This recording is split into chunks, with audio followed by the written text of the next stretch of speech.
السلام علیکم۔ حضرت موسیٰ علیہ السلام سے ایک آدمی نے درخواست کی کہ اسے جانوروں کی زبان سکھا دیں تاکہ وہ ان کی باہمی گفتگو سمجھ سکیں۔ حضرت موسیٰ علیہ السلام نے فرمایا اس بات کو چھوڑ دے کیونکہ اس میں کئی خطرات پوشیدہ ہوتے ہیں۔ قاعدہ ہے کہ جس بات سے منع کیا جائے اس کی طرف رغبت اور بڑھتی ہے۔ عرض کرنے لگا سرکار آپ علیہ السلام اللہ تعالیٰ کے نائب ہیں، میری استدعا قبول فرمائیں۔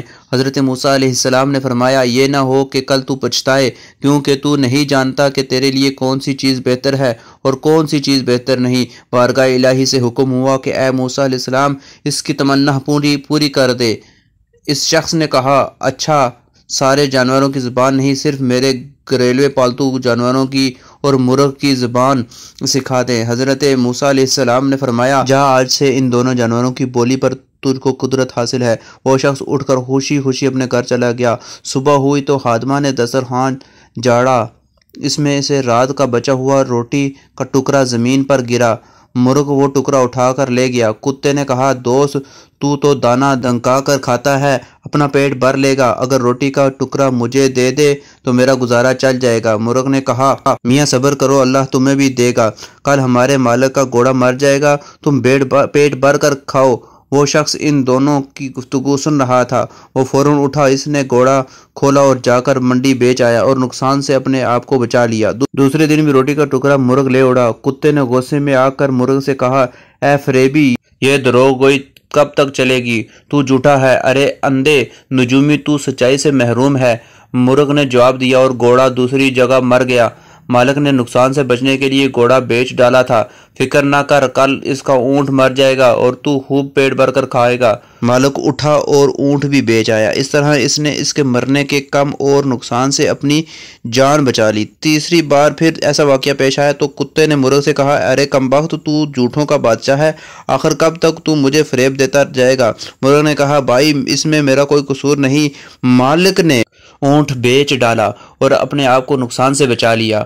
مرغ نے کتے کو تسلی دیتے ہوئے کہا فکر نہ کر، کل اس کا خچر مر جائے گا، اسے صرف کتے ہی کھا سکتے ہیں، تم جی بھر کر کھانا۔ مالک نے جب یہ سنا تو اس نے خچر بھی فروخت کر دیا۔